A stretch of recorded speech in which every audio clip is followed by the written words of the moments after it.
I'd like to call to order the April 25th, 2019 meeting of the Plaquemines Parish Council to order at 1:30 p.m. Get a roll call, please.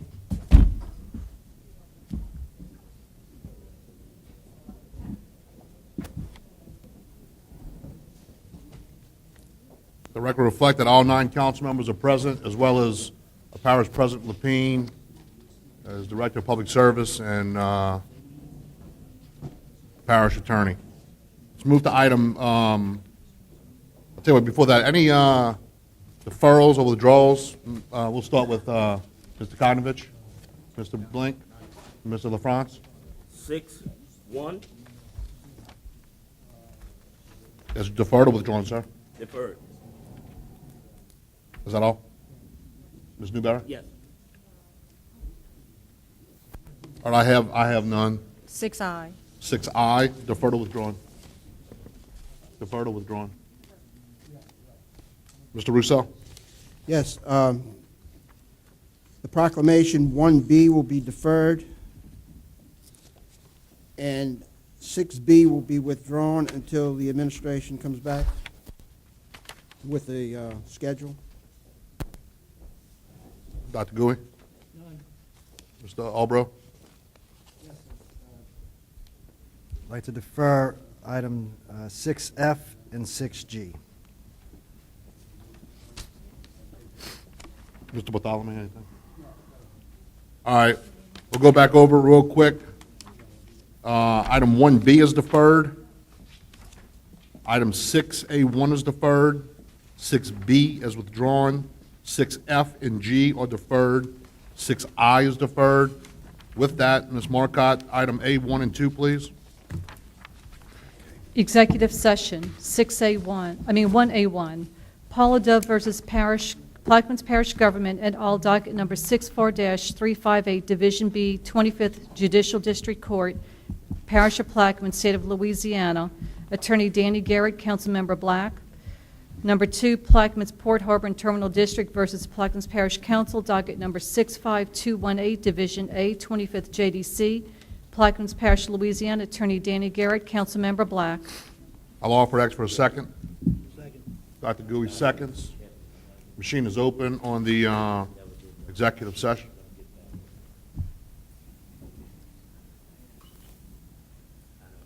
Mr. LaFrance, on executive session. Executive session passes 9-0. We'll go to executive session at 1:33.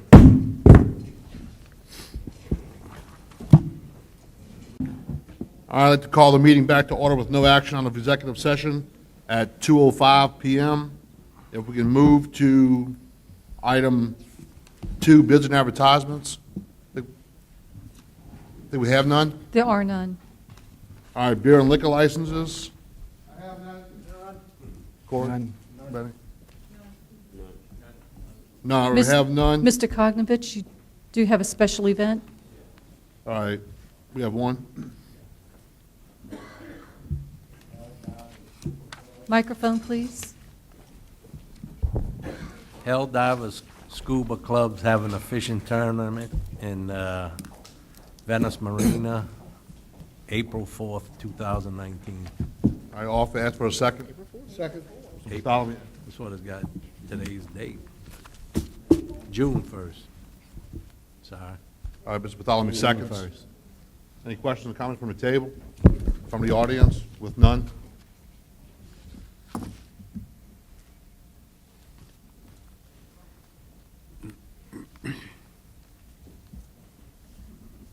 Passes 9-0.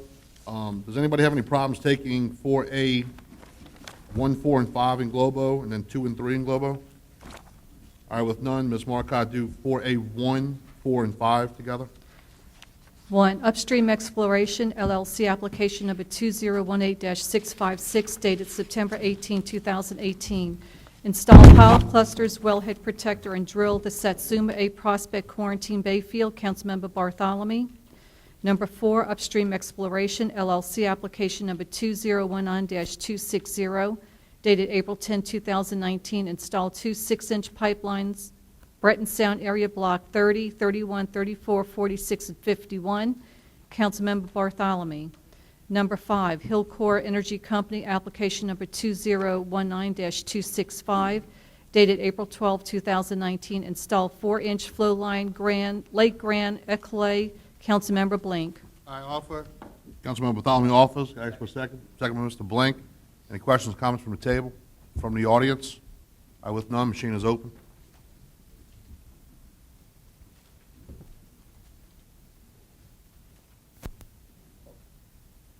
It passes six. I made a mistake. All right, Say yes. verbal yes from Mr. LaFrance, passes 7, with 2 abstentions from myself and District 9. Can you take 2 and 3, 8, 2 and 3 together, please? Sure. 2, Benjamin Boyce, application number 2019-256, dated April 9, 2019, install 50-foot bulkhead, 101 Timber Canal Lane, Myrtle Grove. Councilmember LaFrance. And number 3, Benjamin Boyce, application number 2019-257, dated April 9, 2019, install approximately 25 pilings, boathouse, and deck, 101 Timber Canal Lane, Myrtle Grove. Councilmember LaFrance.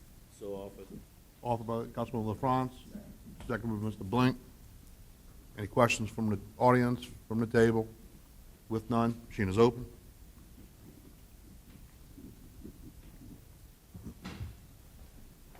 Councilman Bartholomew. Passes 9-0. Any objections taken B, C, D, and E in Globo? All right, with none, Ms. Marcotte. B, J Bar Sportsman's Lodge, Jeff Johnson, Trailer Park Renewal, Galmeach and Doris Lane, Empire, Louisiana. Councilmember Blink. C, TLC Novelty, William Hall, Fireworks Stand Renewal, 8480 Highway 23, Belle Chase, Louisiana. Councilmember Arborough. D, Voodoo Outfitters LLC, Business Occupancy for Fishing Apparel and Gear Store, 42156 Highway 23, Venice, Louisiana. Councilmember Kognovich. Cheryl Toulouse, Trailer Residence in a R-1C, 134 South Street, Port Suffolk, Louisiana. Councilmember LaFrance. Ask for offer. Kognovich offers. Ask for a second. Mr. LaFrance seconds. Any questions from the audience, from the table? All right, with none, machine is open.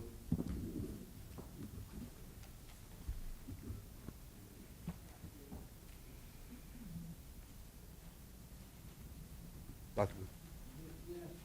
Got a verbal yes from Dr. Gouy, and it passes 9-0. Item 5, introductions of ordinance and resolutions. Mr. Bartholomew.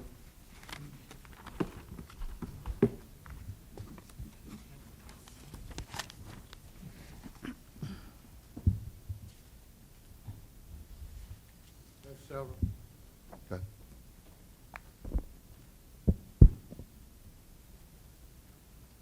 The resolution approving the interim operational agreement negotiated between Portage Fishing Refuge and Portage Facility Management LLC for the operation of Portage Marine, otherwise to provide respect thereto.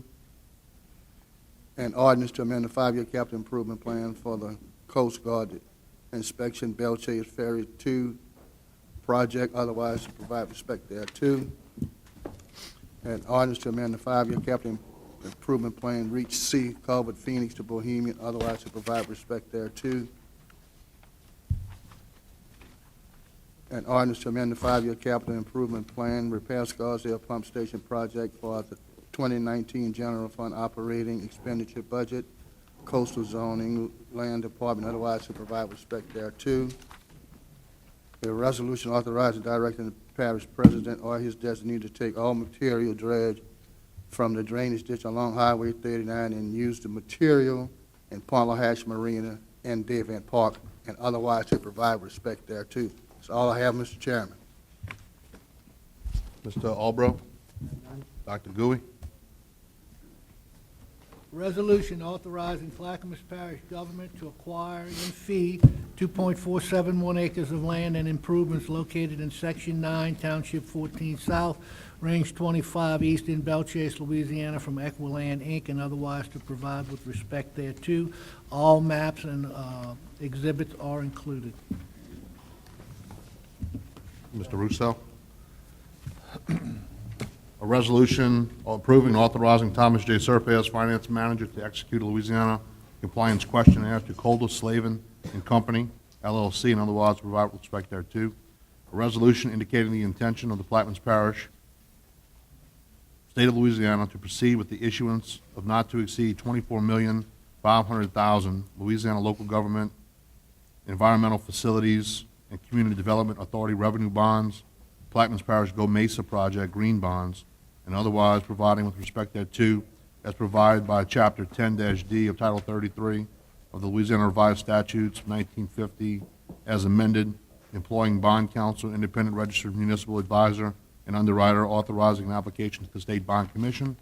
A resolution authorizing the Plaquemines, State of Louisiana, to proceed with the issuance of not to exceed $15,965,000 of revenue refunding bonds of the Plaquemines Parish, State of Louisiana, providing certain terms of said bonds, making an application to the State Bond Commission for approval of said bonds, appointing bond counsel, independent registered municipal advisor, and underwriter, and providing for the other matters in connection therewithin.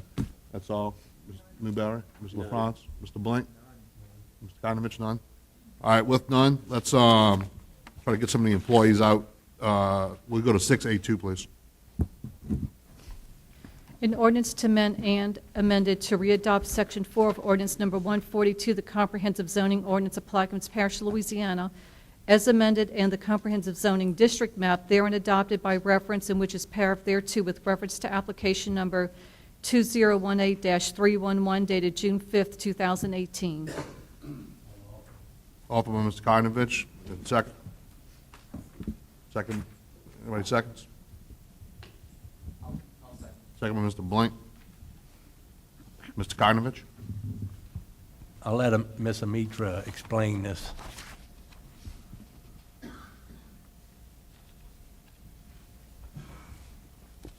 Last year, the applicant, Venice Blue Crab, came into the office and wanted to place the modular buildings that was supposed to be purchased. That was the old South Plaquemines High School modular structures. He wanted to place them on a piece of property, a parcel of land in Bootville. So he came into the office, we sat down, we talked. I explained to him that multifamily would be the way that he should go.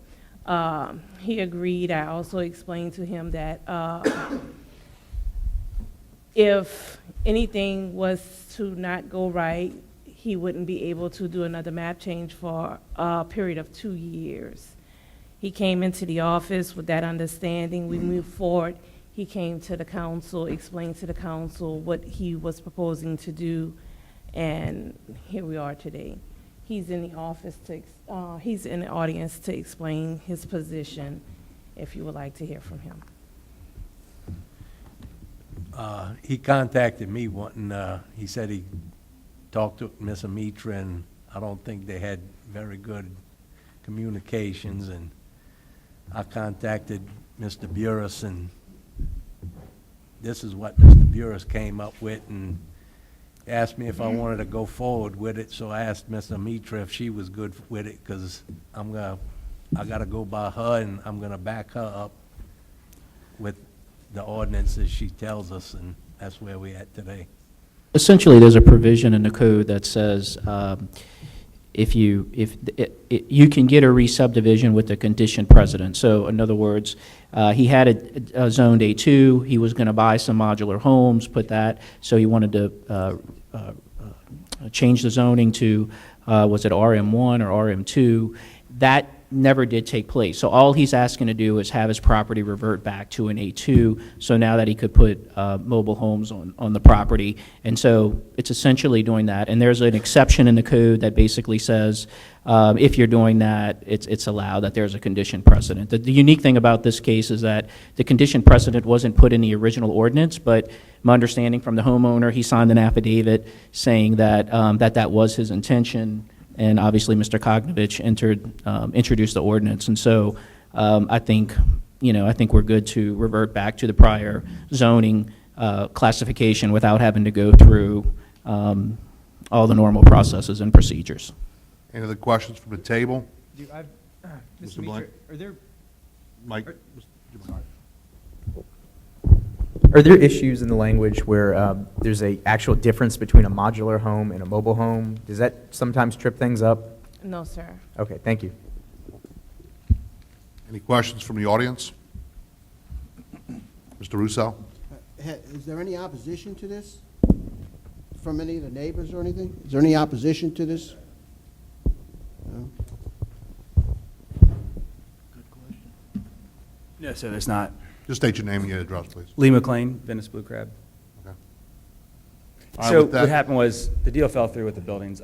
We had shook hands on them for the school buildings that y'all are familiar with. And as I say, time kills deals. And, you know, for the price we agreed upon was different, you know, from what it came, once it finally came to fruition when we were trying to move the building. So, I mean, I had to back out of the deal. And so I purchased a mobile, Wind Zone 3 mobile home to put there, and unfortunately, the language of a modular home is different than the language of a pre-manufactured home, so here I am today, just to try to get this to work out. Mr. Chairman. Mr. When Fowler? Mr. Russo finished. I just want to find out, were the people notified, noticed what was taking place? Any communication had went out to the public? No, sir, it did not go like it on the zoning deal that y'all did last If year. I'm not mistaken, I think anytime we do that kind of activity, we should have a town meeting of introductory of the process of what's going to take place to the public in that area, let them know what's coming in and what's going on. So- It's all rural, there's no real neighbors, it's all No, but fishing still, camp. you're doing some modular homes, bringing in a lot of stuff that's going to be down in Venice, right? Yes, sir. Yeah. It's on a big piece of property. It's not like I don't have neighbors. I mean, I'm friends with all my neighbors. I don't have a problem with you saying, but the idea, I think the public should have been. I understand. noticed and should have went Yes, out to the sir. public. I'm just trying to be transparent and be consistent in what I do. understand. I understand. Mr. Russo, you have a follow-up? No, Mr. Blank? Yeah, so what sort of issues are you having, or what kind of, can you be very specific about the language or the problem with the language that you're running into between the difference between a mobile home and a manufactured home?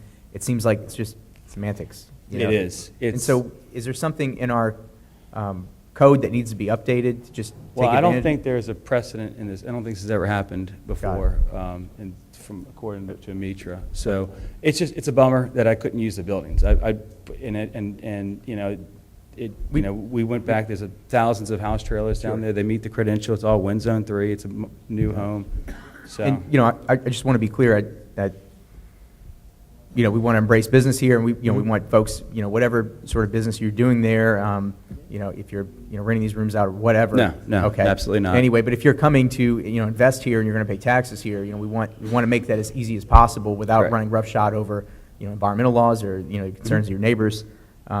So if there's anything, you know, we could do to make sure that language is clear to make this easier in the future for other people, so we're not getting tripped up between modular versus mobile. I as well We wanna was work on taken that. back by it, so I didn't, no, it is what it is. Ms. Rose, can we get, The language is very clear between a modular and a mobile home. A mobile home manufactured home is regulated by HUD with wind zone regulated up to 110 miles an hour, which is 170, a I'm sorry.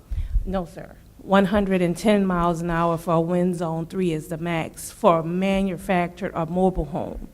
IBC regulates modulars, or IRC regulates residential buildings, whether it's a modular, a stick-built, or any other type of building codes.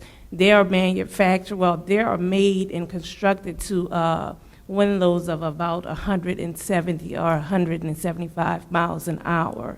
So there is no discrepancy, or there is no anything that is confusing, or should I say that should be confusing to someone when they're purchasing something. So that was not the problem with Mr. McLean. The problem was that he said at the time, he had the buildings already purchased and was ready to move forward. He stood before the development board as well as the council with this.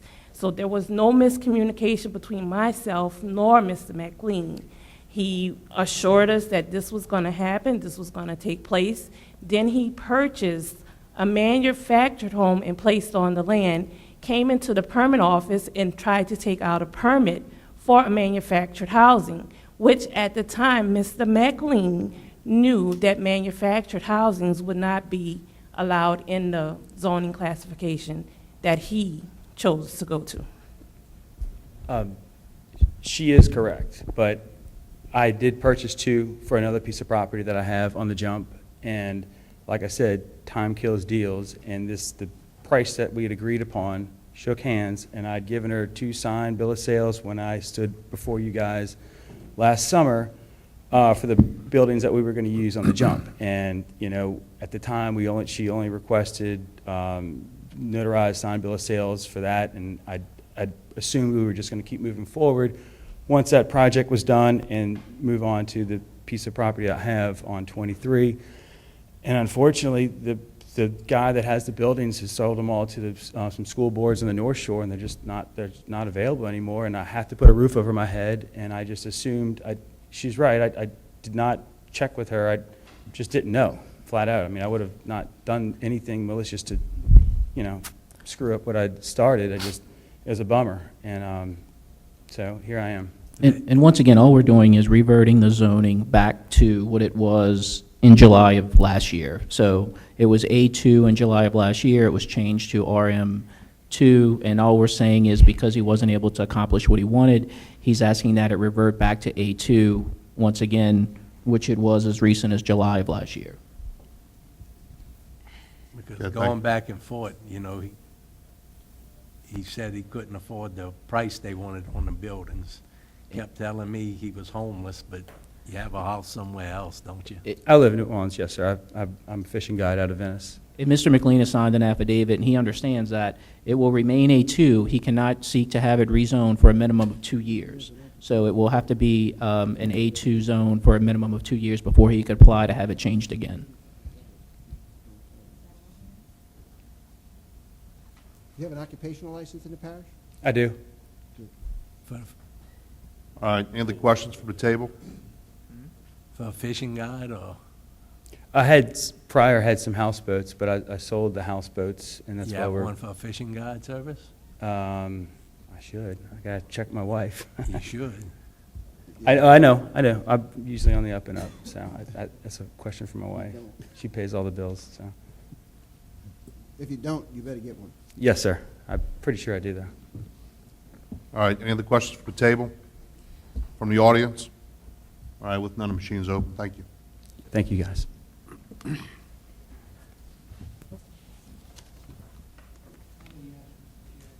All right, go ahead. And it passes 9-0 with a verbal from Dr. Gouy.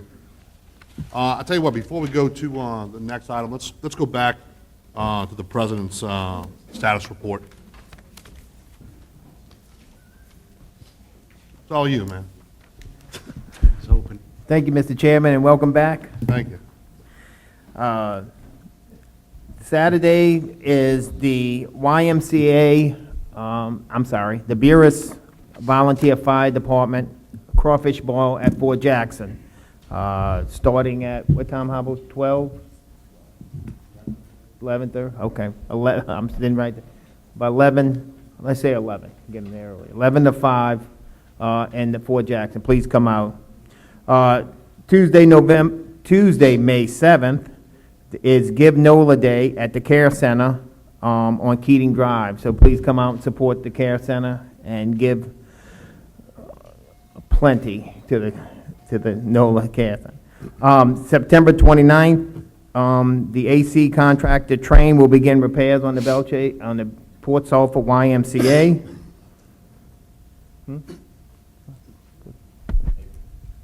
That's it. Why don't you put September 29th? My God, I've got, I apologize. April 29th, okay. Our condolences go out to the family of Mark Detron. Mark was an employee of the parish on the ferry who passed away unexpectedly at 51 the other day. He had 23 years service with the parish, so our condolences go out to his family. And also, I want to thank Councilman Russo, Councilman Blink, and Councilman Councilman Kognovich for your hard work on Plaquemines Cleanup Day. I really appreciate all your efforts. It was a good day, and thank you again. Thank you, Mr. Black. All right, any other questions for the President from the table? Yes, Mr. LaFrance? maybe the president or Mr. Don Bishel Could y'all elaborate on the shells in Diamond Park? Mr. Well, Francis, this- that's not on the agenda, and if it's an item on the agenda, we'll speak about. We'll speak on it on my update. Any other questions on the President's status report? All right, with none from the audience? All right, with none, let's move to item 6L.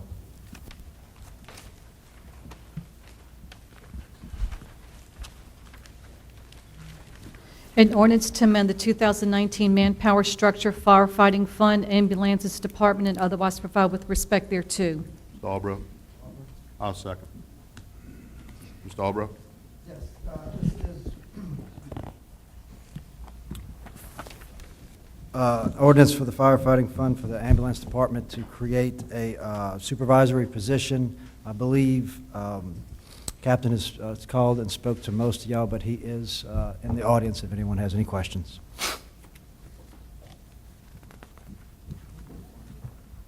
The funding comes from a secretary's position, a retired secretary, I believe 40,000, and the additional 20,000 needed for the funding comes from the differences between the prior captain's salary and current. So it's all Okay. within the budget. Any questions from the table? Yes. Mr. Bartholomew? Well, everybody know my concern. Is that we need to separate these two. It need to be an independent agency, and it to be governed and ran by itself. We need to take it out of the fire department because the appropriation and legislation that was passed, the millage of the tax that was passed for the fire department specifically states to improve and enhance the quality of fire protection. And we are not doing that. Case in point, East Bank rating is a 10, but yet we're putting all kind of money in, cutting everything else out to circumvent. That wasn't the initial appropriation was designed for. Also, the Woodlawn Firehouse was appropriated for construction 3 years ago, and because of the act of us putting, which I voted for, putting in the ambulance service, it didn't come to fruition. It didn't happen. It went underwater 2 times, I'm sorry, maybe 3, the building. And the report was done that not this new council members, but the old council members received the evaluation from that report. And I'm going to give a copy to the new members to let you look at it. And it's not good at all. But we still haven't built a place to remodel the Woodlawn Fire Department. We built a firehouse in Murder Grove, but less than 5 miles down the road, we built another one. And the difference is required a 10-mile span, but it was all right. But when we decided to move forward with the Woodlawn, we didn't have the funding because of the ambulance department came in. That's the way it is. And I thank Mr. Rennie Burris, if I'm not mistaken, you're the one sent the opinion, I think, to Attorney General, request that. And I think something was left out where it was supposed to be the EMS was removed, it wasn't active, the organization of it was no longer in existence, but it always was in existence. So I think we need to get another attorney's opinion and specifically state what it is. Clear it up, get it straight, and see exactly if we are doing it legally. Because, I mean, I voted for the tax for the fire department. I didn't vote for tax for EMS. I didn't vote for that. But yet my money is going in that direction. That's just my opinion. I just want to thank you all. Thank you, Mr. Chairman. All right, thank you, Councilmember. Any other questions from the table? Any from the audience? All right, with none.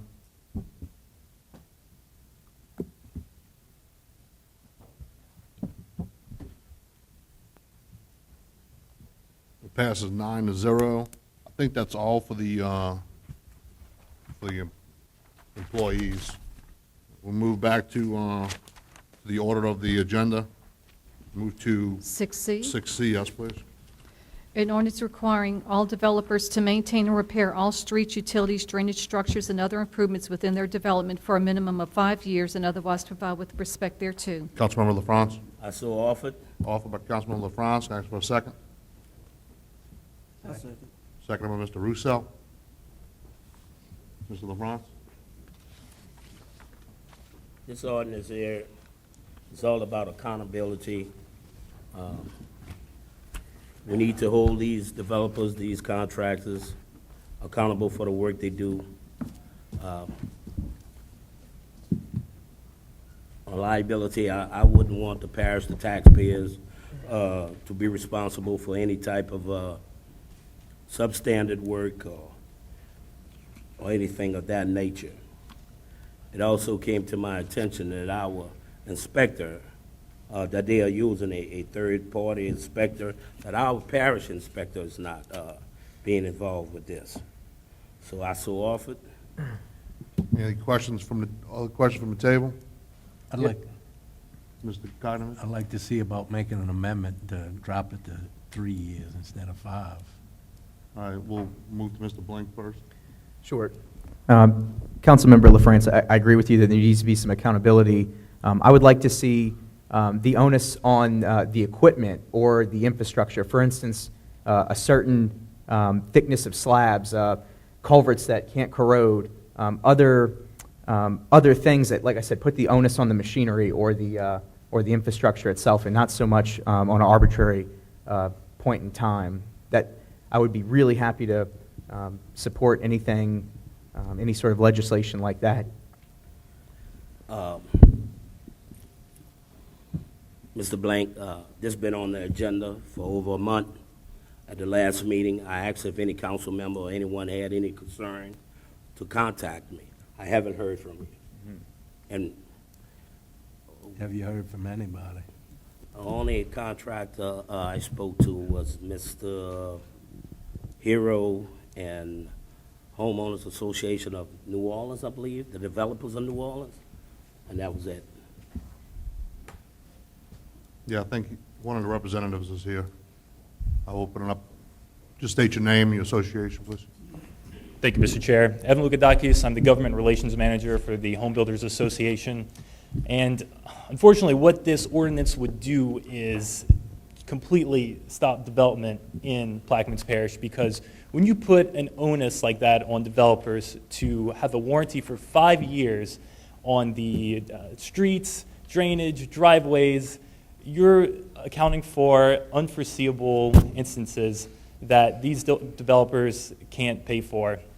So what will ultimately happen is if these developers are going to move forward and build, then they're going to put the price into the final price tags of the homes that they're building, which will ultimately be passed on to the residents here in Plaquemines Parish and aggravate the housing affordability problem.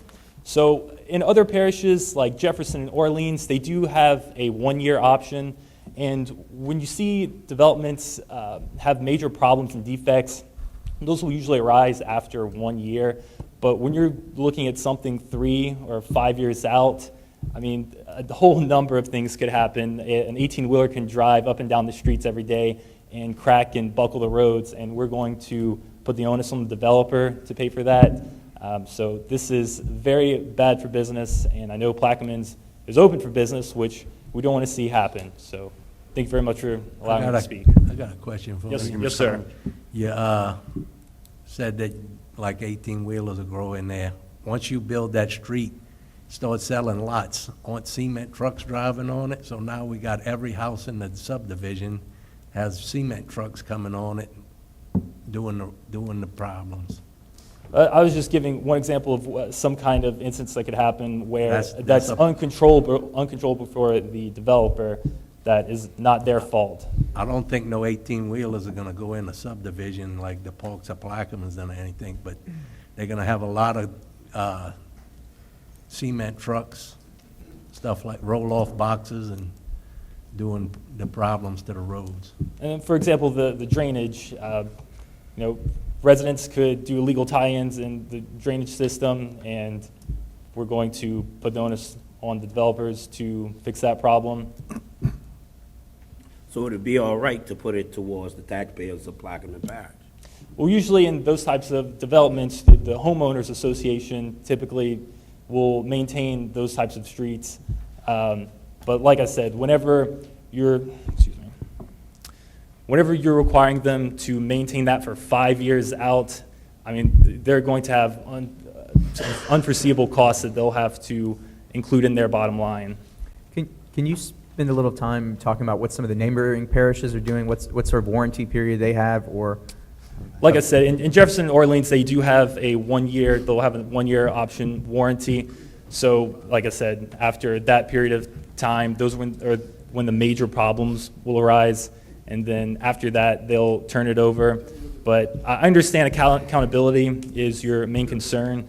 And like we offered to you yesterday in our phone conversation meeting, we would be happy to be a part of a task force to help address this accountability issue. And even with the 1 year warranty added with it. But when you're adding 5 years, that is just something that's fundamentally unfair to developers. I spoke to Terrebonne yesterday, someone from Terrebonne, and their rules is warranty is for 3 years. Okay, well, Terrebonne isn't in my jurisdiction, so I'm sorry, I wasn't aware of what their rules are. But in the greater New Orleans area, like Jefferson and Orleans, they do a 1 year warranty. What's the impact fees on with that parish? With that warranty? What's their impact fees? That's what that was told to me by Terrebonne. I mean, we're 1 year with $2,000 per lot. Tangipahoa is 2 years with only $200 per lot. St. Tammany's 0 years, 0 impact fees set. Those impact fees are set similar to what we tried doing several meetings ago, where it actually goes, the dollar amount's determined by the impacts it actually does to that area, and whatever that needs to be is addressed. Again, 0 year warranty with them, but they do have some guidelines in there, as Councilmember Blink, suggested maybe looking at something in that direction. But as far as, warranties on top of our current impact fees, I guarantee you there's not another parish in this state that's that high on both. Mr. Chairman? Mr. Thalman? The quality of the construction, are they consistent? I'm sorry. Building component, construction component? Usually they follow the codes of the parish's guidelines. No. Yeah, but what I'm saying is all the neighboring parishes, are they the same component in construction elements? They're not the same across the board. Typically, they follow the IRC and some local guidelines. There's what's called the administrative chapter in the International Residential Code, which gives parish governments a little leeway with how they enforce their codes. But going back to accountability, we have to make sure that whenever they're going through the development process, that everything checks off and that these developments are up to the standard that the parish sets. Yeah, I understand that, what you're saying to the parish code, but maybe we need to up our standards of development to be consistent in the greater the quality of the component of construction will make it even stronger so it'll last a whole lot longer. Perhaps so, yes. I'm just saying, Yeah. I don't know, because I couldn't tell you I was all together either. Yes, sir. But to me, that's what it takes, because I was aware of the courthouse that's being built, Plaquemine Parish governmental complex in the county seat down the road, Point LaHash. I've watched it, people build it, and I've never seen so many reinforcement rods in my life on a building, nor have I ever seen so many footings so deep and so huge that have been reinforced in my life since I've been here 70 years. And I've noticed that, but that came about because of our engineering firm that came in with Linfield designed that thing to withstand what has been coming through here. And that made that building a different building altogether than what we'd have built in the past. So that's all I'm saying. That resonate with me, that more emphasis you put on the construction of the building itself, warrant that it will last long. Right. Yeah. So, Thank you, sir. Dr. Dewey? I'm sure that you'd agree that the guidelines, restrictions, the ordinances controlling subdivisions has developed over time based on information that's gathered, things that we've seen. For instance, the impact fees for a subdivision are not based on when the lot is sold, it's paid up front, which most parishes don't do that, at least in our region. And I think that some of your comments earlier were very profound in regards to the impacts that this would be on developers. When we sit here and impose fees on change legislation on a body, whatever that body is, whatever that business is, whether it's boat owners or mechanics or whatever it is, and we impose some type of additional restriction or additional fee, that it would be wise for us to sit with those people being impacted so that we could understand the impact on them, but that they could also understand the impacts that we're feeling and come up with a reasonable, not an arbitrary, but a reasonable solution to the problem. I had some comments I sent to Mr. LaFrance by email, and I spoke to him after the last meeting. And that was really the point that I was making, was that when we're imposing an impact on an industry, that industry should also be at the table so we could hear their side and they can hear our side to see if there is a solution. Right. And has that taken place with as far as you know? No, sir. Like I recommended, we would be happy to be a part of the conversation, bring some of our experienced builders and developers to the table to work with the parish to ensure that quality subdivisions are being built here and that they're up to code. And I think that is certainly an agreeable approach. Thank you. Mr. Russo? I would hope that the subdividers or the developers are building up to the code today. And if not, then that's on us. And to say that, to come to the table and talk about that is fine. As Mr. LaFrance, I think, points out, after a year, it's unfair for the developers to absorb any liability or cost. But sitting on this side of the table, some of us believe that it's unfair for our constituents to absorb the liability and cost, especially when you have a developer who will come in and build 300 home lots and then phase them in 50, 60 at a time. And then by the time the development is completed, the impact fees that Mr. Gouy talks about are not paid until that final acceptance of those 30, 40, or 60 lots, whatever the number he chooses to come in, is paid. But in a recent development, I looked at the ad valorem taxes that we charge in this parish.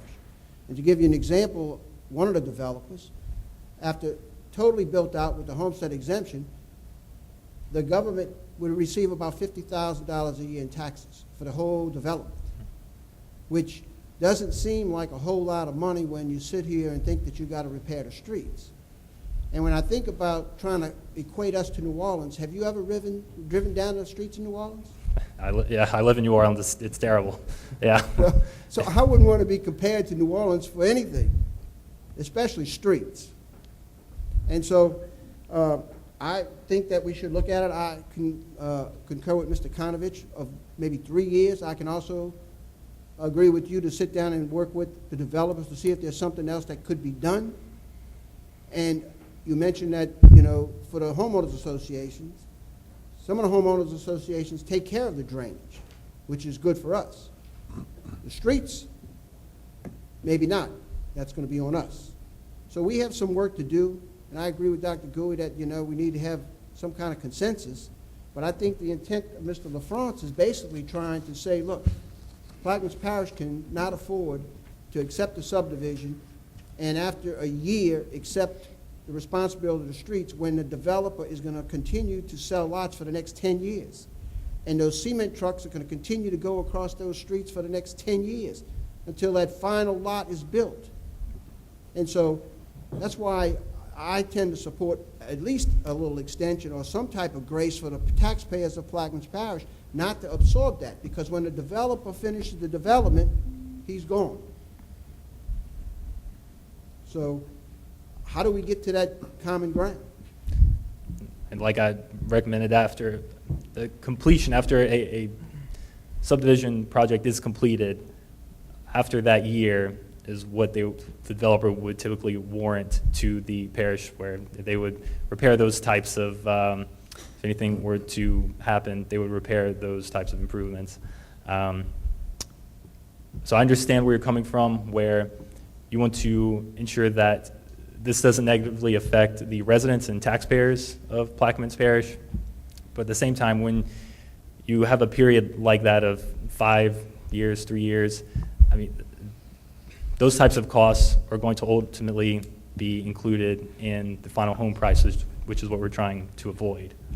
But would you agree that when a developer develops a subdivision, that he is building something that is hopefully going to last more than 3 years? I agree, but like I said, the way I read the language in the ordinance is that all types of other improvements to the subdivision would fall on the developer. So what we're trying to prevent is just leaving this wide open to where whatever happens in this subdivision, the costs will ultimately fall on the developer to repair. So would it be acceptable to you if we would take out other improvements and it just read maintain the repair of the streets, utilities, and drainage structures? And take out the language of other improvements? I think other improvements would be acceptable. And then for utilities, utilities, I also had a question about that in particular. So the electric, what would fall under utilities exactly? Can I just stop you real quick? And it leads me into my only comment, which is, I can't support this right now because I agree with, obviously the data from Mr. Albro and some actually comments from Mr. Russo and Dr. Gui, that I would like to see maybe a comprehensive overview of all aspects, everything you're mentioning now, instead of doing it at the table, as well as an overview of impact fees, how much they're being charged, and use the data kind of regionally, and rework this ordinance.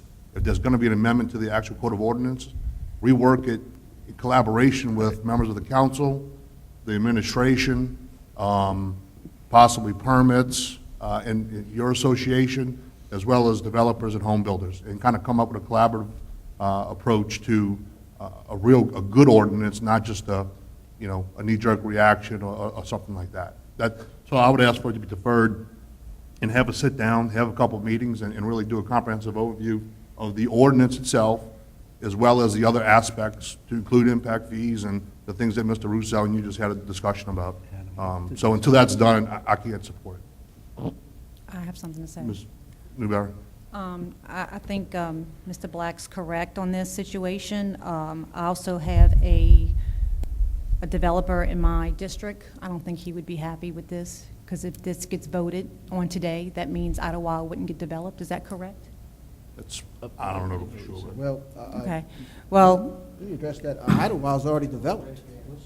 It's already built, the streets are there, and that's where. that's what I thought, okay. But I agree with Mr. Black. We need to sit down and look at this and really take a step forward with meeting with the right people, with engineering department, and see what works for our parish, how we would benefit the best way. So I don't have any more questions, answers. Any other comments from the table? Again, I'm going to say this legislation does not require any increase to the developer. It only requires the developer to stand by their work. That's all this proposal is. I have a couple legal objections as well. It's not about whether it should be 1 year or 5 years. The first is the language. It says that the owner or the developer must agree. We don't typically use language like that. I mean, we could say, well, is that going to be in an affidavit in the application? How is that going to apply? If you look at Chapter 20, Section 20-13, it basically says this shall happen. And so I don't think that the ordinance should say must agree. I think it should say, at final approval, this shall happen. The other legal issue I have is that the Councilmember LaFrance's ordinance puts the 5-year prohibition, or I'm sorry, the 5-year responsibility in Section 29, I think it's C6, but he does not delete the old provision, the one-year provision. So you're going to have two conflicting provisions in the existing Code of Ordinances.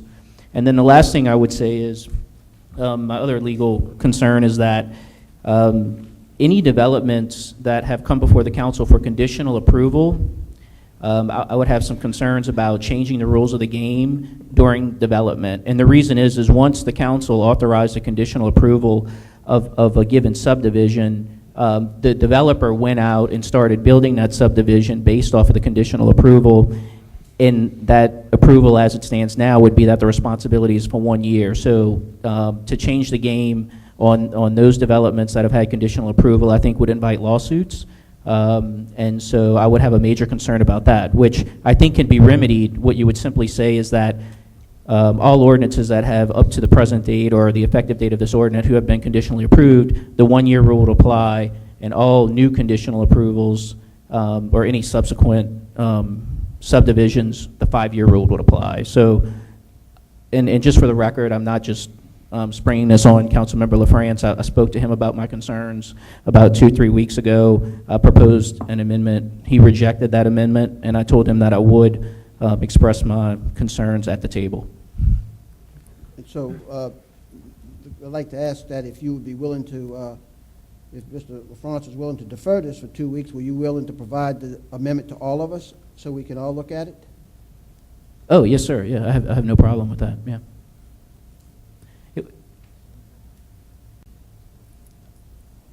You willing to rescind your 3 years? Well, It's not on the table. What- It's not on the table. Oh, it's not? No. No. I guess the question is, are we going to go the route where we're going to take a comprehensive approach and Mr. LaFrance is going to defer it? If he's not going to defer it and call for a vote, then y'all have heard my concerns. I have an amendment here that would address my concerns, but I don't know what route y'all want to go. Oh, look, I will defer it for 2 weeks, and within 2 weeks, I expect for everything to be done, because we've been dealing with this over a month. Do not wait till the fourth quarter, 2 minutes left to go, to call me again. You know, let's have this, you have two weeks, let's get it done, Yes, sir. okay? All right, thank you for your time. Appreciate it, council. Thank you. All right, item C is deferred. Item D, please. An ordinance to rescind, annul, and set aside ordinance number 19-35, which appropriated $53,400 from the fund balance designated for emergencies to appropriate funding to fund 8 part-time lifeguard positions and otherwise provide with respect thereto. Councilmember Thalman. Offer as read. I'll second. Councilmember Russo seconds. Councilmember Thalman. Offer as read. Any other questions or comments Yeah. from the table? Yes. Councilmember Newberry. You want to hand this out for me? Okay, I have something to pass out.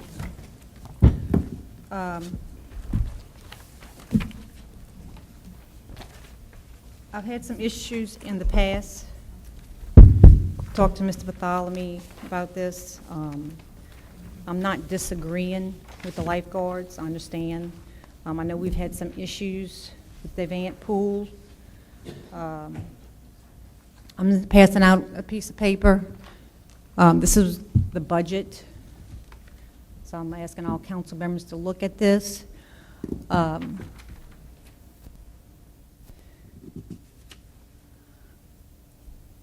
I think that what I'm concerned about, we can take it out the Peters Road project. Talked to Mr. Beerus. He said that would be okay because we still have enough funds in the project, enough funds to be sufficient to carry over if this project gets forward for the Peters Road. But my concern is I don't think we need the full $53,000. If you look at the grant, they get a grant, $50,000 for the Dave Vance Center, but the legislation was passed a few years ago for this to go under the volunteer fire department, and I think that needs to be re-looked at, this whole Dave Vance Center. As new council members, as a new council member, I was trying to figure out the direction of the Dave Vance Center, why it's not exactly underneath the recreation department. I don't know. It's underneath the volunteer fire department. That's something I think we need to correct. Mr. John gets a maintenance fee He actually used 16,752 last year. His budget is 30. I was looking at the difference. That's why I believe the 53,000 isn't necessary. If y'all want to pass it today, if he doesn't use the whole amount, it goes back into the general fund. I think it needs to be amendment where it goes right back into the Peters Road Fund. Anybody else has any other comments? Mr. Mathau? Yes, I have several comments. First of all, the YMCA, we give them $250,000. And I don't see where you trying to analyze that budget of $250,000 compared to $50,000. When they do basically the same, they don't do the maintenance on no pools. They just maintain the lifeguards and the water at the pool to make sure it's up to par. But as far as any maintenance problem, any construction goes on, the repair goes on, the Plaquemine Parish government pays for that. Now, I don't know if they must pay for the lifeguards out of $250, I'm not sure. Swimming pool, huh? What they pay for? Oh, maintenance, they don't pay for no maintenance. Parish pays for all of the swimming pool. Plaquemine Parish government pays for all swimming, but she's isolating the day event pool. She ain't saying all the pools. She's talking about day event. Yes. Day event funding. That's what she's talking about. So, yeah. But my point is, if you're going to do that, we need to look at all of it and see what you're doing with the other $250,000 as it relates to Buras and Port Salford. That's what it's designed for. I agree, Mr. Bartholomew. Buras and Port Salford, and we can do that. I don't have any objections to that if we do it globally and understanding what is being done. Now, the problem here is that our recreational program encompasses the East Bank. Now, we're in the process of trying to get this bus going on so we can pick up the kids in the Braithwaite area to bring them here, because we don't have any recreational program on the northern end. So that's another problem we don't look at. That's going to cost some money that we're not asking for any additional funding, that we figure where we can maintain that. So that's going to cost a few dollars to do that as well. So unless you want to put another program on the northern end, unless y'all want to do that, that's up to the parish, the council to do that or whatever. All I'm doing today is putting the money back into the emergency fund as requested. And I'm not supporting anything else at this point in time till it becomes comprehensive. And if we look at that, we're going to have to look at a lot of other things around here. A lot of other things we're going to have to look at. So we want to be comprehensive. Let's be forensic type attitude with the budget and the funding mechanism. That's what we need to be. And I agree with that, and I know you support that. So I'm sure that's what we're going to start doing. I agree with moving the money around. I don't have that problem. Yeah. But the problem I have is what we don't use in that budget, I'd like it to go back into the Peters Road project. So if we can get an amendment in that, I'm okay with that.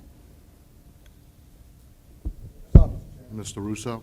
Yeah, I supported this with a second because it's my understanding that that's exactly what we're doing is when we rescind and set aside the original ordinance taking the money out of the emergency fund, it goes back into the emergency fund. Is that correct, Finance? We're talking about rescinding, annulling, and setting aside ordinance number 1935 that took out the $53,000 from emergency fund to the lifeguards. If we rescind this, that money goes back into the emergency fund, and then we are taking the money out of the Peters Road project. We agree that we can take the money out without harming the project and funding the lifeguards. So the question becomes, Mr. Lapine, do you plan on operating the pool this summer under the recreation program for the East Bank with the lifeguards? Yes. So we have to pay for the lifeguard somehow. Now, whether Ms. Newberry's comment about is it too much or not enough, I don't know. The numbers came from finance. They're the one that came up with that number. And I told them if all the money is not utilized for other lifeguards is not being spent, then it can revert back to Peters Road. I think that's well, finance told me whatever was left over was going back into the general fund. So that's why I said we need to maybe put an amendment in it for it to go back into the Peters Road project. Well, all of the money that's in the Peters Road project came out of the general fund to begin with. So I don't know, you know, if you want to make language I get change. that. Let's leave it like it is. That's where it came from. And we're really talking about 12, 15, 20,000. So that's why I second it, because I want to put the money back into the emergency fund, because when I voted for the emergency fund, I did it because I was allowed to speak. Oh, no, laugh. And so I decided to vote that way, which was a mistake. It should have never come out of the emergency fund. So now I'm back to taking it out of this project, which has surplus funds. There are no other comments from the table. I'd like to call for questions. I have a comment. Go ahead. So the first comment is I want to clarify one thing, that the YMCA does not get $250,000. The YMCA gets $200,000.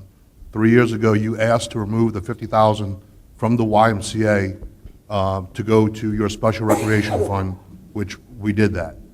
So the YMCA only gets $200,000. What they got last year? Excuse me? $200,000. Finance? So $200,000. $200,000. It was always 200,000? Not until you took it out. It was $250 when the David. 300,000. No. Because Boothville. It was. Boothville was in that 300,000. Yeah, and it was $250,000, and then Councilmember Bartholomew decided, instead of the YMCA running this community center, running programs, running summer camp events, running the pool, that he would rather take the $50,000 as opposed to give it to the YMCA and have them run it. So I just want to clarify that it's not $250, they get $200. And I'm not supporting this, but I'll also say, because Councilmember Bartholomew brought it up, about a comprehensive overview of recreation. I would ask Mr. Eppley, after I finish my comment, about how recreation is actually run on the East Bank, and as if the pool is within that recreation department, or is it totally separate, and also the funding on that. But since the Gazette's here, I'd like them to pay close attention, because this is what I sent you prior to you publishing the article in the paper 2 weeks ago. And I'll read it verbatim. In an attempt to assess exactly what additional funding we may need to provide to recreation, I request a consideration for an overall financial audit done in order to provide the council with a better understanding of our shortfalls regarding funding. Specifically, how much gross revenue is collected from registration fees, uniforms, field rental, concessions, boosters, tournaments, etc. This will provide the entire council with the critical information that will assist in formulating new fees, if necessary, and other potential revenue generating activities.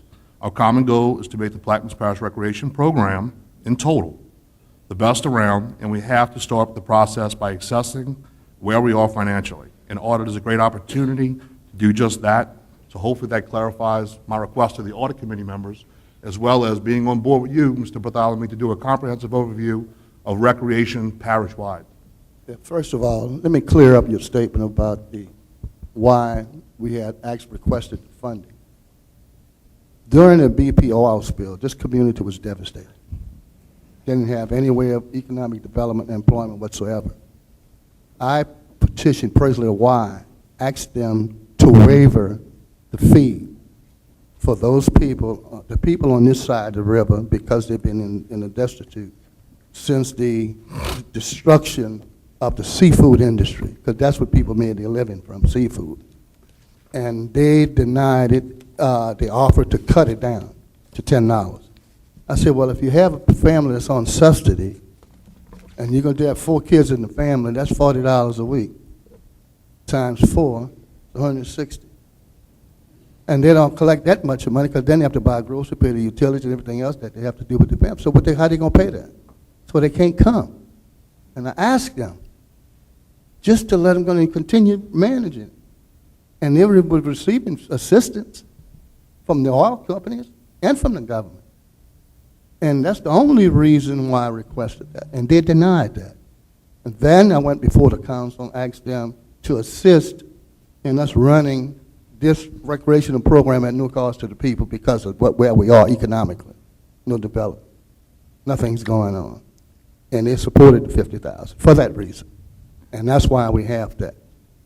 Now, if this council see fit that is not deserving of the people because of whatever attitude they may have, so be it. But that's individualistic. And you have to live with that and deal with that. But the truth of the matter was, it is this government responsibility to support those who cannot financially absorb or be a part of the enrichments that this parish put out, or this parish established. And that's a constitutional policy as well. It's a God-given right that we're supposed to take care of those who can't take care of themselves. And if not, then we're not a government for and by the people anymore. We are government for select. So that was the whole intent of this whole process. And all they had to do was accommodate those people, young people, to get them to come in and participate. That's all they had to do. And they denied that. They took all of the equipment out of here. All of it. The Y came over, took everything out. They even had the weight room. They was talking about leaving it. And then they said they're taking it. So I wrote them a letter, said, when you plan on removing the stuff you say you're going to take? They came and took all the weight room out, material out. What they did with it, I don't know. And it didn't belong to them. They didn't purchase that. The people donated the fund to the Y to buy those equipments. But that was all right. It was done. So they didn't care about the people over here. But the council had the initiative to see that there is a need. And that's when it came about. Thank God for that, at that particular time.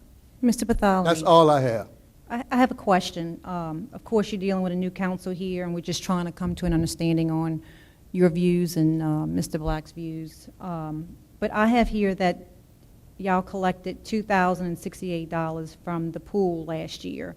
So where did that money come from? It did go into the general fund, but where did that money come from if you're not collecting? I don't fool with that. We don't touch the pool. Well, I The have... Plaquemine Parish Recreation handles the pool. They collect the money. They're supposed to be turning it over to They Recreation. did. So I guess my So I don't question know. is, you said that they couldn't afford to collect, but they collected anyway. So I guess we need to get a grip on these pools we have in this parish, and everything needs to be done fairly. Everything is set. I'd like for us to Yeah. reevaluate the Davant pool, the Right. Buras pool. I don't have a and put problem them- with that, I really don't. Yeah, we need to sit down and talk about what's the best for the parish and put it back underneath the recreation and talk with Todd Epley. It's under recreation now. It has, What- it's been under I got recreation. one thing to Mr. Eppley wants to respond. I don't have any knowledge of fees being collected through recreation. It's just been something that I've taken over recently. I know recreation does some maintaining of the pool, and that's about as much as I know about what recreation does for the Davant pool. I don't know anything about collecting fees. I will certainly look into it and get some answers so we'll know what's going on. Mr. Karnovich? Yeah, about the why, I know the Legacy program bought all the equipment, and I didn't agree with them taking the equipment out of here. And back when it started, I was against the Y 100% because I was a member in Buras. Tried to go to the Y in Belchase. I was told I couldn't unless I paid $80 more a month. And to me, if I'm a YMCA member, I could go anywhere in the United States and go to a YMCA. And she said that we got federal money in Buras and Port Sulphur, and they didn't. I said, nope, we never got federal money. The parish got federal money to build the buildings. The parish gives the Y the buildings for free. The parish still pays the electricity, water, sewage, garbage, clean up, everything. And I know the Y down in Buras does do some good things for the local people. And since we gave them the $200,000 last time, somebody brought it up and that's when they changed the policy where people from Buras could now go to Port Belchase and use the Y. But I think we need to look into the Y itself, because Belchase gets all their money from ConocoPhillips, and it doesn't spread throughout the other Ys. It just goes to the Belchase Y. Mr. Gouy? Yeah, what I would do, Hobble, is talk with Bob Becknell because the Belchase Y is affiliated with the Greater New Orleans YMCA. Well- And the programs that we provide are provided as subsidiary programs, but the facility in Belchase is in its own entity, it doesn't receive any parish funds. Yes, it So- does. No, it doesn't. 50,000 No. goes to Bob Becknell's salary. Check it out. Not the Belchase Y. He's running the Belchase Y. You need to talk to Bob to clarify and make sure you get the right information, because you got got some it. information that's not correct, and I'd rather you get the correct information than have to see that maybe you said something that wasn't true. When I met with him and the I'm lady at done. Buras. I know, Bob, I'm done. I'm just telling you, you really do need to talk to them. I'm on the board, and I know that the funding we get is not, there's not a nickel of parish funds. And I really want you to look into that so you're satisfied for yourself, because this has been comments that have been made for years over this, and they're continuing to be made, and it's just not true. And the people making those comments are just uninformed, and I don't like to see that. I like you to have the right information, if you Well, would. I said that 50,000 goes to his salary, out of his mouth told me that. He was in Baton Rouge Tuesday trying to get money, state money, to build a new gym. So they're getting public money from somewhere. Well, Mr. Chairman, Yes, sir, go ahead. I would like to see us decide the issue of whether we're going to pay for the lifeguards or not. And if Mr. Lapine says he's going to open the pool, and Mr. Epley is now over the Recreation Department, and the pool is under the Recreation Department, they can look into that, and let's move forward with making a decision on whether or not we're going to fund the lifeguards and put the money back in the emergency fund. Can we make that amendment that leftover money goes right back into the Peters Road project? Or does it go back in there anyway? Is that correct? Somebody told me it was going to go back into Go the ahead. general fund with any Finance. leftover? If this passes as is, and we don't use all the money, it will go back in the general fund, as it is now. So we need to put an amendment. Would that be okay? For it to-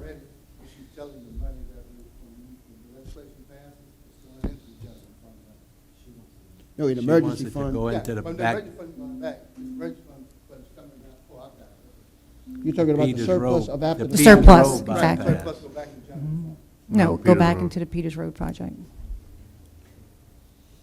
Am I not making myself clear? You're very clear. I don't have a problem. I think it's a good idea, because it's being identified.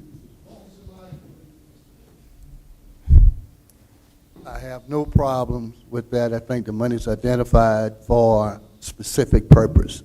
And then once that objective has been met, Dr. Put it Dewey back. calls the question. Mr. Pathalami, the question's been called by how you going to interrupt me from talking? Because the How man you going called to the do that? question. Why you want to do that? Because the man How you called the want to question. interrupt me? It's not your privilege to do that. Machine is open for a vote. You still have to get comment from the audience before you can vote. I'm just kidding. Can we make that Machine is open amendment? for I don't a have a vote. problem.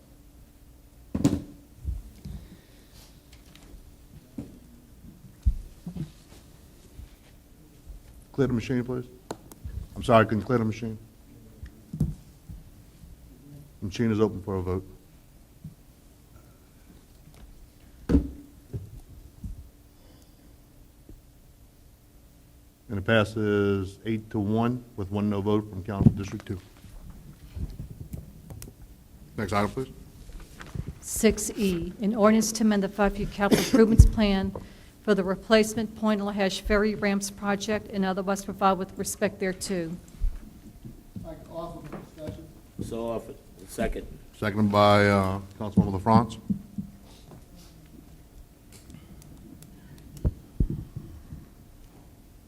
Mr. Pathalami?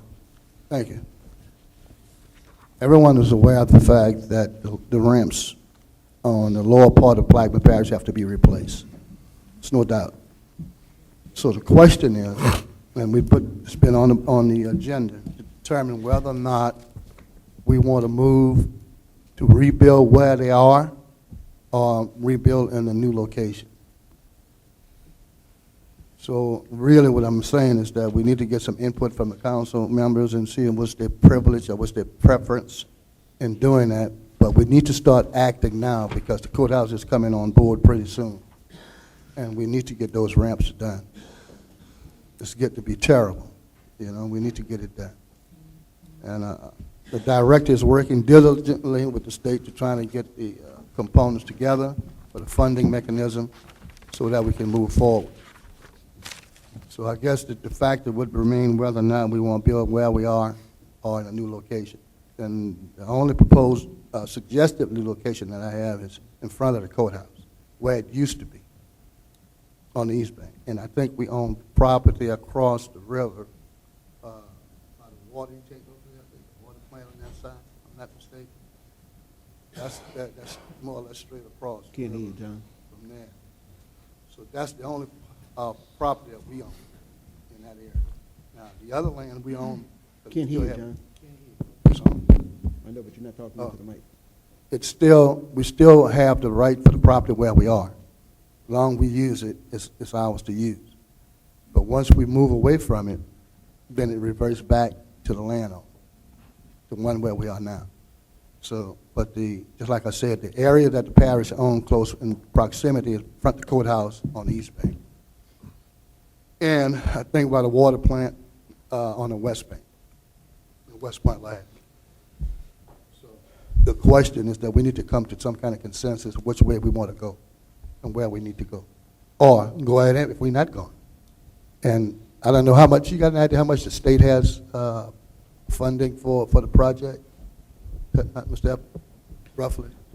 How much is are you talking about the federal highway dollars that we're talking yeah. about using for these ramps? Yeah. And for the other boat dry docks? Right. So there's federal highway dollars available.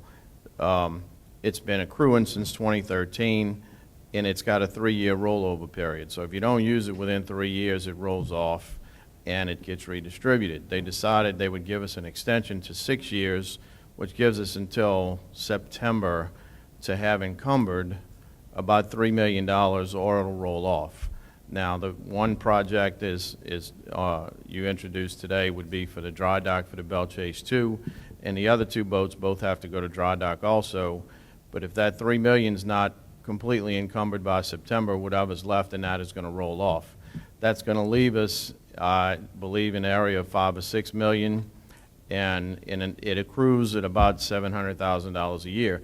But again, every 3 years it'll roll off if it's not encumbered by then.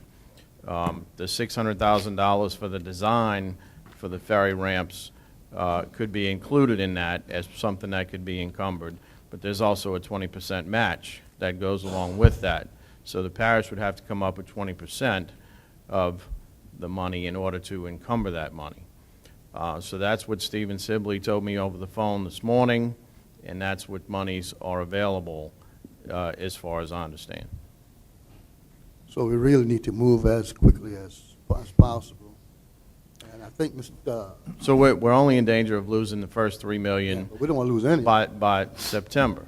So if we don't have the first $3 million encumbered by September, that will roll off, and then whatever we accrued in 2017 will roll off the following year and so forth, unless it gets encumbered. Okay. Yeah.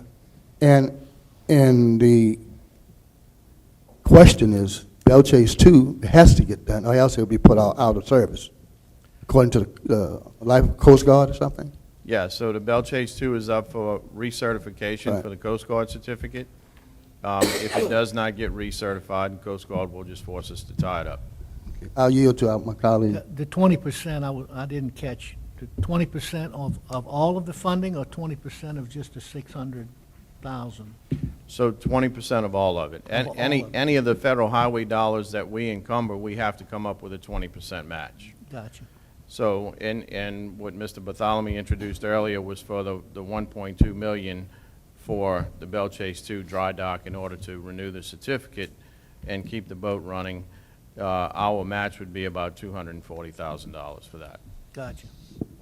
I also had made a request to Mr. Rennie to check the status of our bond, if we have any surplus at the courthouse project. Can that money be used towards that project of rebuilding relocating the ramps, or rebuilding the ramps? And he said he was looking into that, but I don't have. I should have the letter. I should have the letter next week. We had to re-engage them. We weren't actually using them as our attorney, so I had engaged them as counsel. And so as soon as I have that, what I'll do is go ahead and just email all the council members, whatever the opinion is, and that way you'll have it. And you don't have to wait till the next council meeting. Oh, good, good, good. All right, so Mr. Russo? Mr. Russo? yes, to wrap this up, to move forward a little bit, administration, are you going to put a package together or a plan together to address the FHWA funds as well as the bond money when you get the answer, so we can move forward and know what we're going to do for the answers of those individuals who keep asking us the question, what are you going to do with the ramps? What are you going to do with the ramps? So are y'all working in that direction to be able to identify the property, and if we own it? I mean, it's really in y'all's game, in your ballpark rather, as to how we're going to handle this, or make a recommendation to us to see what we're going to do. I've spoken to people about the ramps and about the possibility of moving the ramps to a different place, which would require building new approaches, building new mooring dolphins, having new mooring dolphins installed to hold the barges, those kind of things. And the opinion of the people that I spoke to is that it'd be quite a bit more expensive to put the ramps in a different place. So that would be more money that we would have to come up with, whether it comes out of bond money or somewhere else. If we relocated the ramps, to replace the ramps, they would be able to build the actual bridges off-site and bring them and put them in place with a crane. They would drive new pylons to hold the bridges and new screw jacks to adjust the bridges. It seems like it's more feasible to leave the ramps in the place where they are from the people that I've spoken to. Well, I would suggest that you vet that and compare it, because in our conversations with Sean Wilson, the Secretary of DOTD, a couple of days ago, we laid out the scenario to him, and he thought that, usually it's better to rebuild in a new location. It's cheaper, according to him, his experience, and since he's the Secretary of DOTD, I kind of accept his word, but you might want to be able to vet that with some engineering firms or whoever you're working with to get a balance there and find out who's got the best numbers or who got the best experience, because that's what he told us in Baton Rouge a couple of days ago. Because we asked him about this, and we asked him about the funding and so forth, and I think Mr. Bartholomew asked him that specific question, what did he thought it would be better? So I think we need to look at both alternatives and make a decision and not lose any funding that's appropriated. Yes, sir. Mr. Appley, is that, that quote, is that 4 ramps or 2? That comparison? Is that just Point LaHash, or is that Point LaHash and Belle Scarsdale? Just the Point LaHash crossing. All right.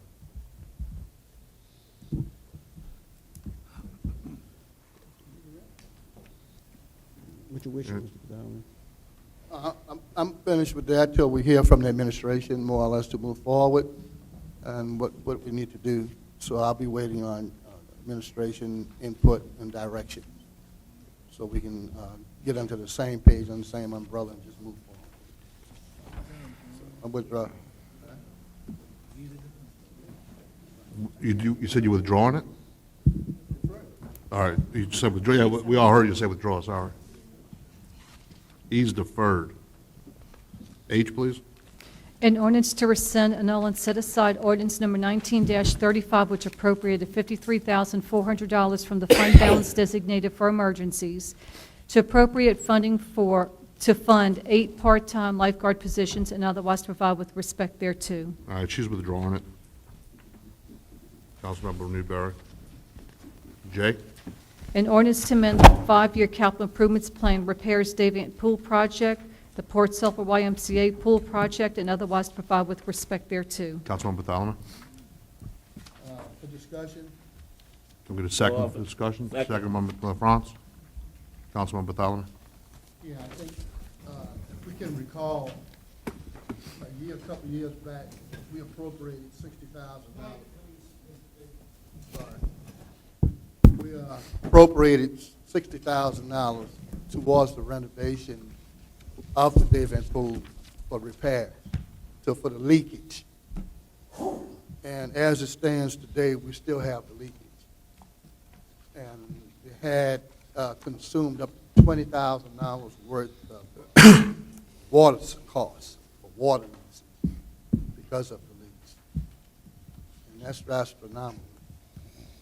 So all I'm maybe asking the administration that we need to repair whenever we can find some funding for both areas, see what can be done, where we can get some funding. Might be able to get a grant out there, I don't know, a grant or something. Because I know we don't have a surplus of funding in the general fund or other areas, possibly other areas may have money, but not the general fund, don't have the money that need to be done. But we need to get someone to look at that.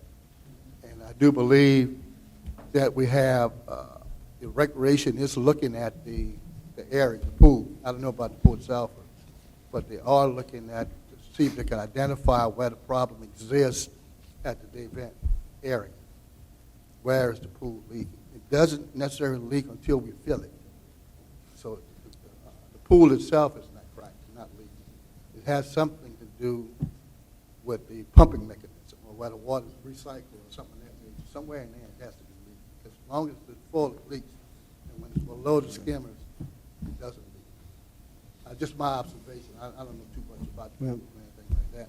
I think But, we have, you know, a line, a couple. I'm just asking, do we have a proposal for that amount of money? Do we have a proposal? I beg your pardon? A proposal from Repair? Who?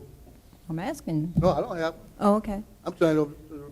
So it's just pulled out of, it's just pulled out of a hat? I'm just asking what a 50,000? No, that's why I put it under discussion. Oh, okay. Just want to make everybody aware of what exists. Todd, can you enlighten us on what's going on with the pool? So since I've taken over, I've been told that there's a leak at the Dayvan Pool. The problem we've had with identifying the leak at the Dayvan Pool is the high river. We have to excavate around the pool in order to try to find where the leak is. We cannot excavate around the pool with the river at 15 and 16 feet. So when the river goes down, we can send a contractor out to go do some excavating. We can try to identify the leak and get an idea what it's going to cost to fix that leak. We don't have an idea right now what it'll cost to fix it. When's the anticipated time when the river going down to be able to start excavation? It could be July or August. All right, so my question is, you just told Councilman Bartholomew that he's gonna operate the pool. So, are you gonna operate the pool under disrepair, or are you not gonna operate the pool? Or are you gonna operate the pool? I don't, because we just appropriated $53,000 for lifeguards, is the pool gonna be open? I believe the pool is going to be operable as long as we continue to put water in it. So we're gonna be charged $20,000 for water bill on top of that? I don't know if the thing accumulated $20,000 in the summer. That wasn't just one summer.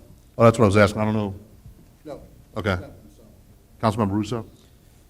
Yes, the history of this is that in 2015, Blue Water came in and did an evaluation of the pool. We spent $40,700. Their evaluation was that skimmers 2, 3, 4, 7, 8, 10 needed repair, 13 and 14 as well. We signed the contract, we did the repairs. That warranty is out of service. Then we came back at January of 2018. We spent $16,850 with Kingfish, another pool repair. So that now is also out of warranty. I would suggest that we get our hand around what the issue is, and as you said, we have to wait till the river comes up, but we've repaired this pool to the tune of about $70,000. So I don't know if we're not getting the right repairs, or we're not holding the contractors to the warranty, but that's the situation with the pool, and I'm hoping that we get it repaired to be able to, or you can get an evaluation of the pool so we'll know if the $50,000 is going to be adequate or not. But we've been through this several times over the last 4 years, from 2015 at least since I've been here. And we need to get somebody to fix it. So I yield on that. Mr. Blank? So,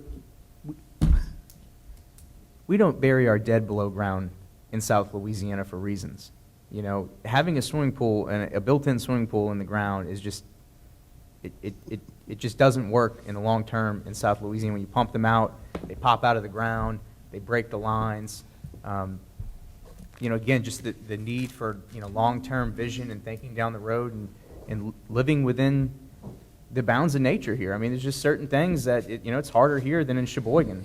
You know, we have to do the work in the front end and, you know, have good stuff for a long time. Thank you, Mr. Blink. I think we ought to apply for an elevation grant for the pool. Bellchase Pool was elevated at once on that Day Bear, remember that pool?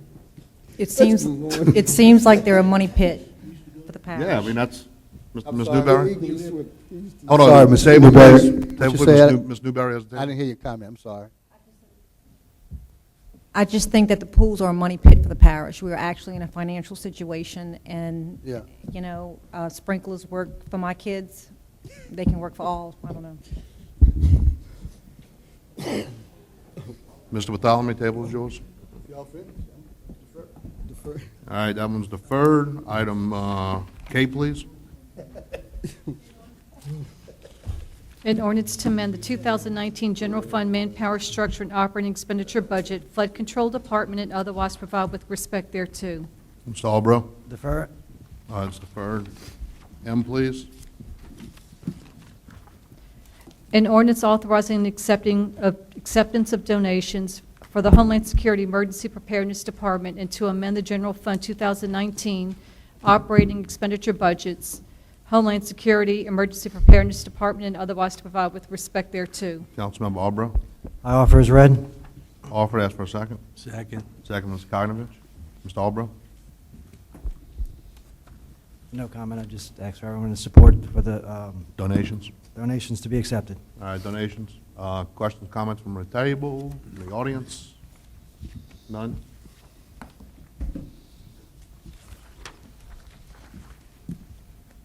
Item M is Mr. LaFrance.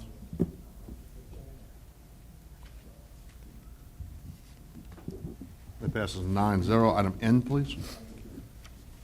An ordinance to amend the 2019 Road Maintenance Fund revenue and operating expenditure budgets, Road Maintenance Public Right-of-Way Department, and otherwise to provide with respect thereto. Offer is Dr. read. Dewey offers. Ask for a second. Second. Second by Mr. Russo. Dr. Dewey? Yes. The administration was able to procure a grant, local assistance grant for $77,800. They wish to use that for the purchase of equipment, mowers and tractors. If there's any questions, I'll refer that to the administration. Administration? Any questions? Questions from the table? I have a question. Ms. Newberry? Didn't we just buy some tractors last year? How many? 5. And are we buying more tractors with this money, or is it going to go? Oh, it's a small equipment? Okay, I was just asking. Is this equipment going to be used by the sheriff's office to maintain some of the right-of-ways and things like that? Okay. Any other questions from the table? Anything from the audience? All right, with none, machine is open. Cut the grass. Ms. Newberry? Passes 9-0. Item O. An ordinance to amend the 5-year capital improvements plan, repairs, Buras YMCA pool project, and otherwise provide with respect thereto. Mr. Kokrovich? I'll offer. Kokrovich Second. offers. Second by Mr. LaFrance. Went with Mr. Lapine, and he got me to the money and talked with Mr. Burris, and we're going to try to go after the builder to recoup our money from it.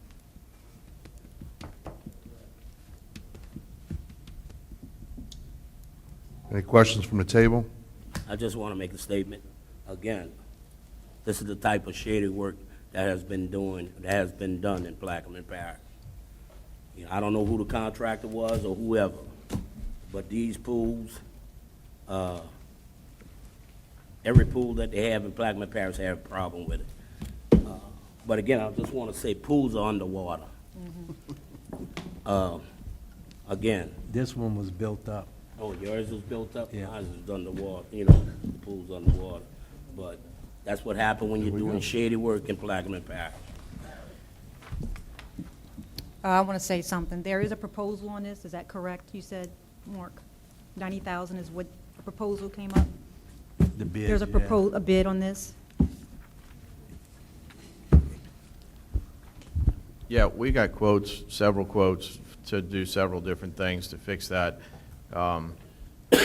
79,000, I think, was the lowest bid that we had. But the 90 is going to cover what we need to do.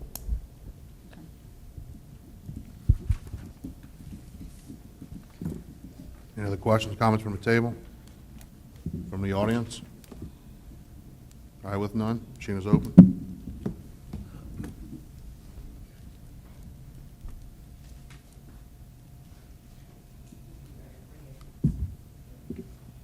Oh. Passes 8-1. Thank you. 7B District 1 update, Councilmember Bartholomew.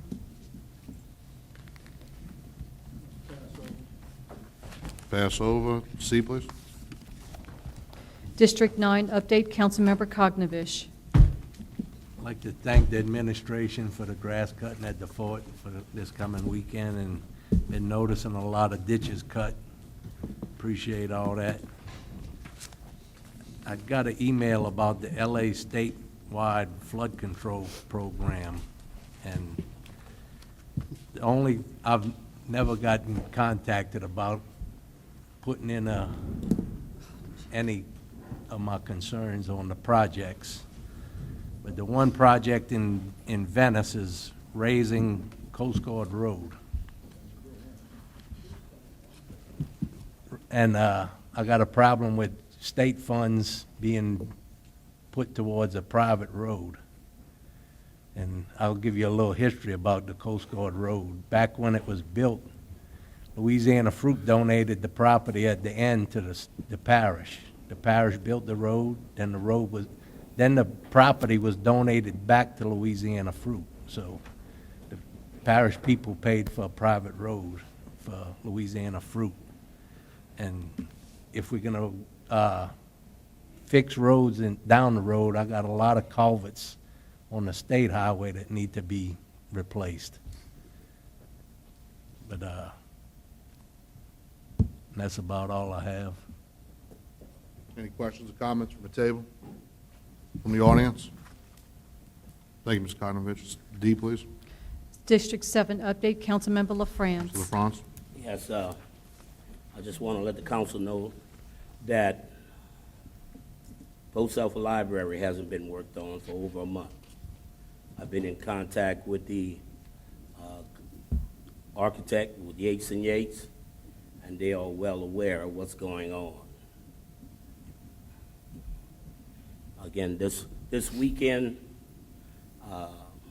last week I was sick, stood in bed trying to get over the flu, but anyway, Sunday I had a phone call from some constituents saying that the shells in Diamond Park, people was taking the shells in Diamond Park. So I got up and I went to go see. All the shells that we had in Diamond Park, we had shells up to 12 foot, at least 12 foot. Tens of thousands of dollars worth of limestone, all disappeared. All of it was gone. So I called Mr. Lapine. Well, first I called Mr. Hybo. And I asked Mr. Hybo, what's going on? You know anything about this? Because he had called me several weeks ago and asked me, you know anything about them giving shells away in Diamond Park? And I told him, no, I don't know anything about that. I said, they're not supposed to be giving any shells away. So, but anyway, and I called him that morning, and I asked him about the shells. He didn't have any idea. So I went down there, and I mean, they took all the shells. They took so much shells, they made a hole. So there's tens of thousands of dollars worth of limestone shells that left out of Diamond Park. And I would like I'd asked Mr. Kirk Lapine, but I see he stepped out. Mr. Don Beshel, do you know anything about it?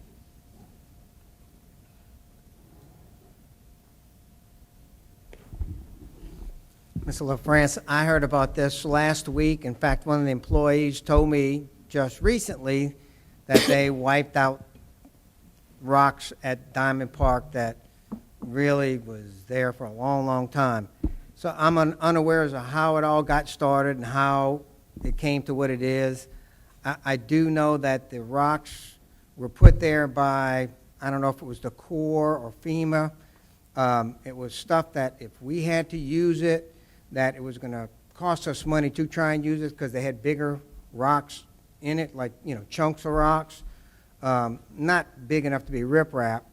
And it was grown over, and people had forgotten about it, and there was almost a free-for-all up at Naomi, and people saw that one and called us, and we stopped them from doing that also, because that was same type of situation. But that went in one weekend, and it was just kind of hard for us to stop it. But I can get more information on what happened and why. Mr. Beshel, what you are telling me is something totally different than what Mr. Kirk Lapine had told me. Okay. When I called Mr. Kirk Lapine Sunday morning, I guess he barely could understood what I was saying because I was sick. He told me that he had given permission to someone, I'm not going to say their name, to get some of these shells. And he said that you was well aware of it. And I told him that how can they give someone limestones when I have people in my community, handicapped people, elderly, that's asking for shells that I couldn't give them. I don't have the authority. And I want this to go on record that I did not tell anyone, nor did I give anyone permission to go get limestones out that part. I don't have that authority. Right. Because, there's rumors going around saying that Carlton LaFrance gave some people limestones, and that is not true. And I went in to stop some people. That is not true. But I have elderly people, handicapped people that was asking for limestones, and I could not give it to them. I wrote down their complaint, and I forwarded it. But again, Mr. Lapine had told me that he knew about it, and you knew about it. I knew about the pile, yes. I'll get more information. If you want to get back at the next meeting, I'll do that.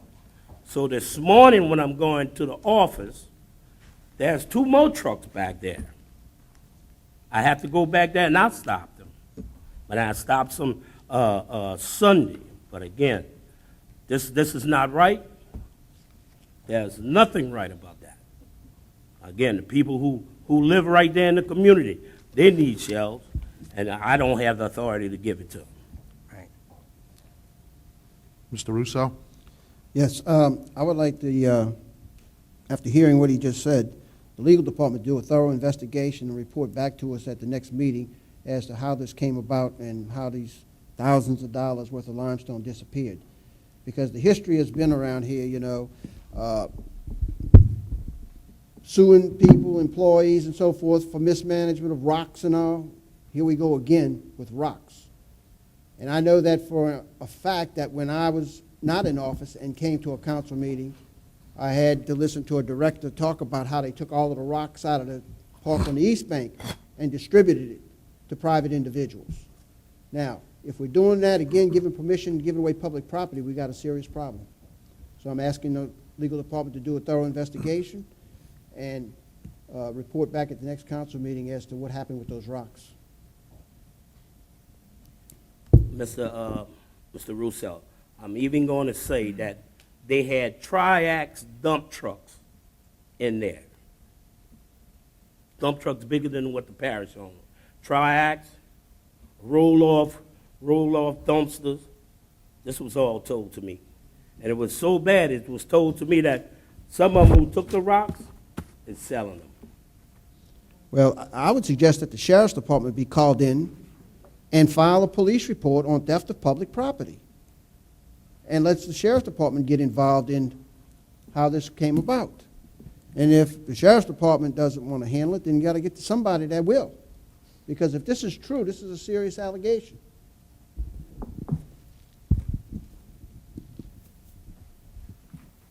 Mr. LaFrance? I yield. Any other questions or comments from the table, from the audience? All right, thank you, Mr. LaFrance. E, please. District 6, update Councilmember Newberry. She has none, that'll be deferred. Item 8, please. Mr. Bartholomew, you want to go back to B? You had passed over. All right, back to B, please. District 1, update Councilmember Bartholomew. Thank you, Mr. Chairman. Just in the effort of trying to deal with Mardi Gras Pass. We have a lot of riffraffs back at the courthouse. And I was wondering, any way possible, once we finish the project at Mardi Gras Pass, whatever we're going to do and whatever we use, and that stuff that's left, if there's any way possible, the administration can look into us getting a process machine to grind this stuff up, because we have a lot of it, that we don't have to be paying and buying it. If we can process it ourselves and make a deal with the processor and give him a percentage of it, and we keep the rest of it at no cost, and that we'll have a stacked pile of rocks, sometime construction rocks, sometime the limestones or whatever it is, that we could use to support the parish as a whole. And we have, at least we have something on the East Bank, like we have on the West Bank, storage sites of this material that can be used along the right-of-ways. And I'm thinking that'd be beneficial, just to check and see if it's worthwhile doing it that way. Stop us from buying that material if we can process it. Also, I want to comment on the guys from Prime on the levee in the front. They're doing an outstanding job with maybe 2 tractors. And it looks real well. And the equipment that we have, some of the equipment is just worn out, it's broken, and they need to be replaced. The ditch cutters, they're not working. So we need to try to get those done to continue. And the way they're doing it, they have part of the time they try to go to the back, on the back levee, but they won't be able to do all the back levee, they do the front side. But because we just don't have the personnel and the machines to maintain that.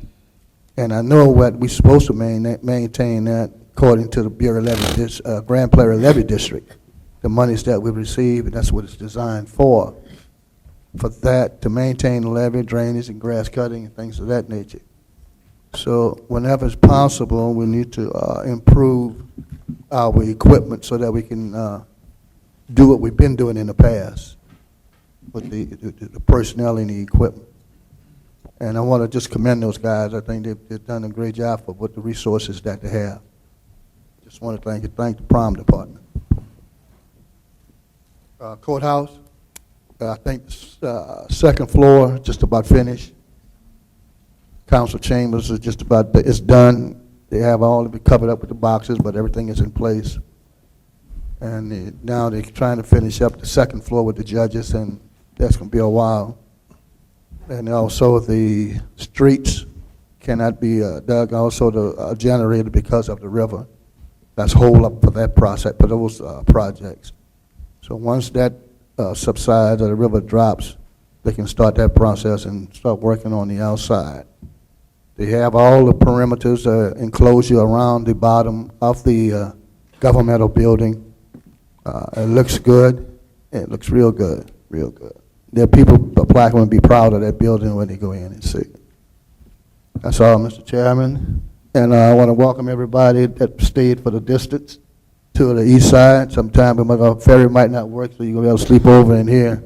You won't be able to cross the bridge, so you're going to have to have some cots in here for you. And we'll cook y'all something to eat. So don't feel bad. We're going to be ready for you. Thank you. Mr. Black? Mr. LaFrance? Mr. Betchel or Mr. Eppley, I don't know which one gonna take care of this. I would like to see that road barricade off, so, you know, where the rock's at. So, 'cause God knows I'll wake up tomorrow morning and there'll be some more people out there. Ms. Marcotte, 8. Number 8, approval of the minutes from the April 11, 2019 council meeting. Offered by Bartholomew, second by I'll second. Mr. Russo. Machine is open.